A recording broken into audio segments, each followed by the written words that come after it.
Hello kids! Teacher Isa here! Panibagong araw, panibagong kwento!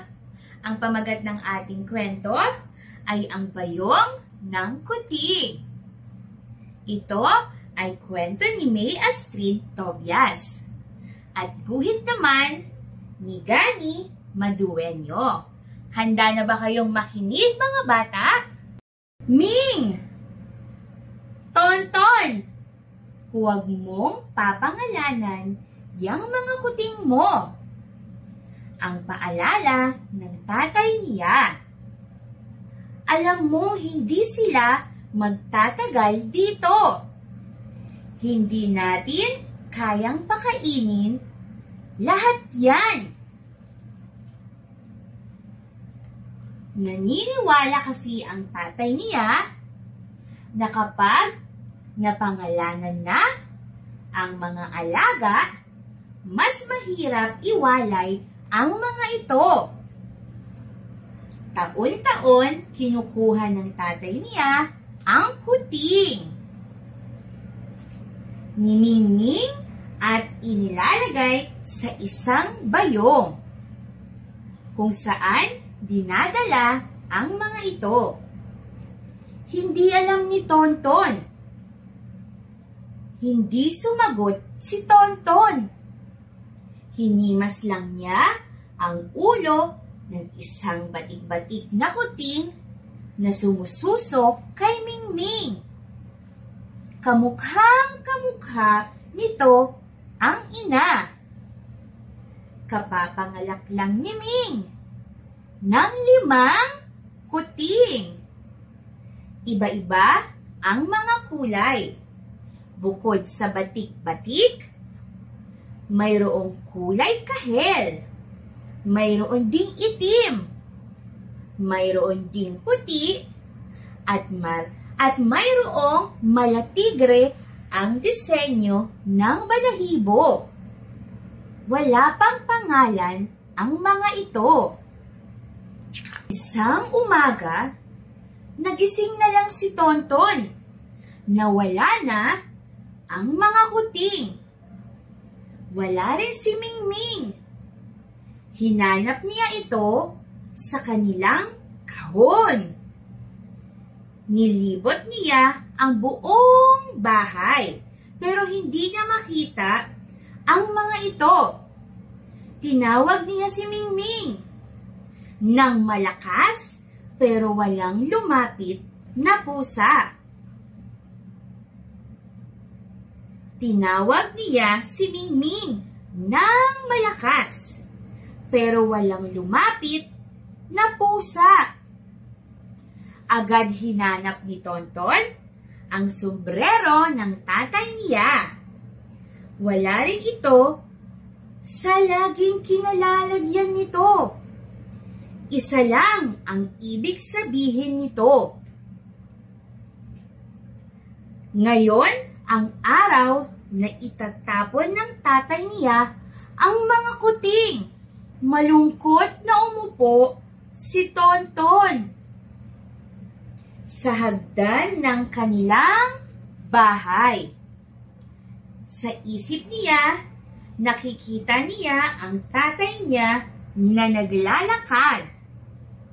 Nakasombrero at may hawak na bayong na puno ng kuting na walang pangalan. Alam ni Tonton na wala sa loob ng bayong si Mingming. Hinding-hindi siya itatapon ng tatay niya. Mas matanda pa sa kanya ang alaga nilang pusa. Hinahanap siguro ni Mingming ang kanyang mga kuting. Sabi ni Tonton, kaya siya nawawala. Nagpasya si Tonton na sundan ang tatay niya. Aalamin niya sa wakas kung saan nito dinadala ang kanyang mga alaga. Kailangang mahanap ko sila at mapangalagaan. Suot ang sariling sombrero, umalis si Tonton para hanapin ang mga kuting. Dahil hindi na nga niya napangalanan ang mga kuting, hindi alam ni Tonton kung paano tatawagin ang mga ito. Kaya kung ano-anong pangalan ng kuting na maisip niya, ang kanyang sinisigaw sa kalye. Muning! Ningning! Mikmik! Pusa! Psst! Unang napadaan si Tonton sa panaderya ni Mang Domeng, kung saan lagi silang bumibili ng pandesal sa umaga. Tinanong niya kung may nakita itong kuting. Oo, sagot nito. Kadaraan lang dito ng tatay mo. May daladalang bayong na puno ng kuting. May iniwan po ba siya dito? Sabik na tanong ni Tonton. Oo, humingi ako ng isa. Paliwanag ni Mang Domeng. Kailangan ko kasi ng tagahuli ng daga sa bodega. Marami kasing mga daga roon. Mahilig kainin ang aking harina. May pangalan na po ba ang inyong kuting? Wala pa. Bigyan mo nga ako ng magandang pangalan. Bantay! Pang-aso yan. Pero bantay niyo siya sa bodega niyo. Masayang umalis si Tonton ng panaderya. Hindi pala basta iniligaw ng tatay niya ang mga kuting. Hinanapan pala nito ng magagandang tirahan. Pero isang kuting lang ang kanyang nakita. Paano iyong apat pa? Tumuloy si Tonton sa paglalakad. Tinatawag pa rin niya ang mga pangalang hindi niya naibigay sa mga kuting. Meow! Miming! Hanggang sa nakarating siya sa palengke. Nilibot niya ang mga hanay ng mga manggugulay. Kumanan siya sa hilera ng mga matadero. Pagkaliwa niya sa mga pwesto ng mga tindera ng isda, may nakita siyang kulay kahel na kuting. Masaya itong kumakain ng lamang loob ng isda. Lumapit si Tonton sa tinderang si Aling Chayong, ang kanilang suki sa palengke. Tinanong niya kung napadaan ang tatay niya. Oo, may dala pa nga siyang bayong na puno ng kuting. Sagot ng tindera. Binigyan niya ako ng isa, kapalit ng ilang perasong isda. Kailangan ko kasi ng uubos ng mga lamang loob na tinatanggal ko sa aking mga binibenta. Pinangalanan ninyo na po ba itong kuting? Tanong ni Tonton. Aba, hindi pa. Sige, bigyan mo ako ng magandang itatawag.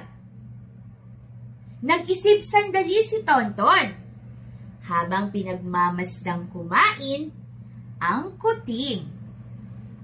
Tabatsoy! Sabi niya.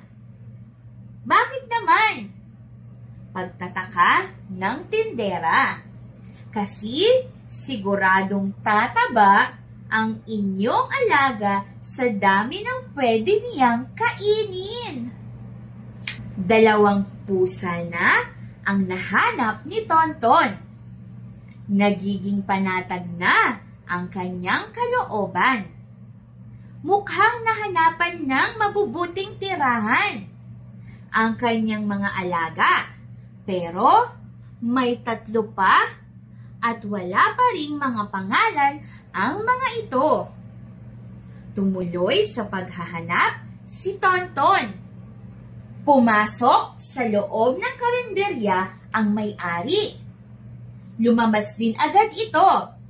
Kasunod ng isang batang may hawak na kuting. Na malatigre ang disenyo ng balahibo. Mahiyain kasi ang anak ko. Hindi palalabas ni Mang Chiyu. Kaya ikinuha ko siya ng kalaro na pwede niyang kasama sa loob ng bahay. Ano ang pangalan ng kuting mo? Tanong ni Tonton sa anak ng may-ari. Xiaopao! Bulong ng bata. Papalubog na ang araw nang mapadaan si Tonton sa sementeryo. Kinabahan siya. Pakiramdam niya parang hindi siya nag-iisa. Binilisan niya ang paghakbang. Bigla na lang may kumaluskos sa harap niya. Isang itim na kuting. Ang mabilis na tumawid sa kanyang daraanan. Napatigil si Tonton. Kamukha nito ang isang kuting ni Mingming. Sinundan niya ito hanggang nakita niyang maraming pusa ang nagtatakbuhan patungo sa isang puntod. May anghel na nagbabantay sa itaas niyon. Sa likod ni Tonton, bigla siyang nakarinig ng boses. Anong ginagawa mo rito? Tanong nito. Pumihit si Tonton at nakita niya ang supultererong si Mang Ben. Sari-saring mga pusa ang nakapaligid dito habang naghahagis ng tirang pagkain. Nagtanong si Tonton kung napadaan ang tatay niya. Nag-iwan siya ng kuting. Malungkot kasi rito, lalo na kapag gabi. Ang kasama ko lang ay mga pusa habang naghuhukay ako ng mga lupang paglilibingan, sabi ni Mang Ben. Hindi po ba kayo natatakot dito? Tanong ni Tonton. Hindi naman. Kapag may marinig akong kumaluskos sa mga puntod, iniisip kong ang mga alagang pusa ko lang iyon. May pangalan po ba silang lahat? Wala. Sa sobrang dami nila, hindi ko na sila pinangangalanan. Kilala ko naman sila sa mukha. Nagpaalam si Tonton kay Mang Ben sa loob-loob niya. Pinangalanan niya ang itim na kuting na Mumu dahil parang multo itong nagpapakita at biglang nawawala. Pagod at gutom na si Tonton nang makauwi siya sa bahay. Pumanhik siya sa bahay nila at tinawag si Mingming. Walang pusang lumapit. Tiningnan niya ang kahong dating kinalalagyan ng mga kuting at nagulat siya. Naroon si Mingming. Kasama ang kuting na kamukha nito. Napatingin si Tonton sa tatay niya. Nakakapasok lang ng pinto. Matanda na si Mingming, sabi ng tatay niya. Niyakap ni Tonton ng mahigpit ang batik-batik na kuting. Karinyo ang bulong niya sa kanyang kuting. Kasi aalagaan at mamahalin kita hanggang lumaki ka at tumanda tulad ni Mingming. Dito na nga nagtatapos ang ating kwento na may pamagat na Bayong ng Kuting. Maraming salamat sa inyong pakikinig. Paalam!